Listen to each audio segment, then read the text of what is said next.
Spoštovane članice, spoštovani člani območnega združenja slovenskih častnikov Ljutomer. V začetku vas vse skupaj prav prisrčno pozdravljam, obenem pa tudi sem precej žalosten, da se nismo mogli srečati na letni konferenci v živo, kot je bilo to do zdaj. V vseh teh letih obstoja našega združenja smo se srečevali v prijetnem okolju, letos pa je prvič bila letna konferenca dopisna, in sicer od 25. do 27. februarja. Na tej konferenci poleg tega, da ste glasovali tudi za sprejem poročil, plana dela, finančnega načrta, prvič letos je bila tudi volilna konferenca.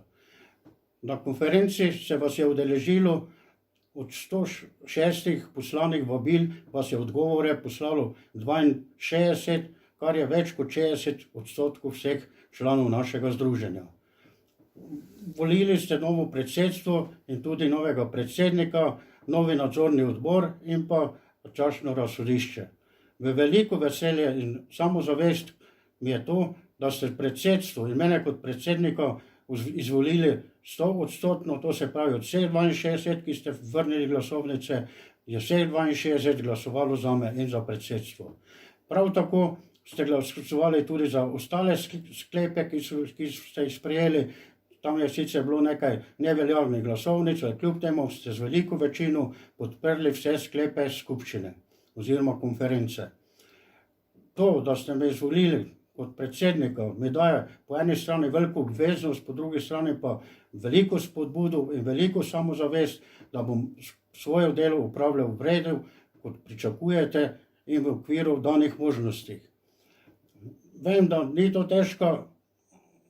je to težka naloga v teh težkih časih, vendar se bomo potrudili skupaj s predsedstvom in ostalimi člani, da bomo čim bolje opravili svoje delo.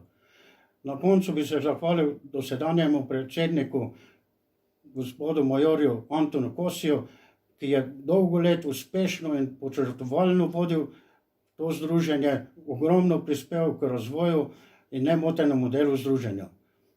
To, da je tudi sekretar našega združenja, mi je veliko pomeni, saj mi bo z svojimi izkušnjami in strokovnim delom dosti pripomogel, da bomo svojo funkcijo opravljali čim boljše. Upam, da se kmalu srečamo tudi v živo, saj je predvidena še protokolarna konferenca in upam, da bomo takrat nazdravili boljšim, lepšim in predvsem zdravim časom.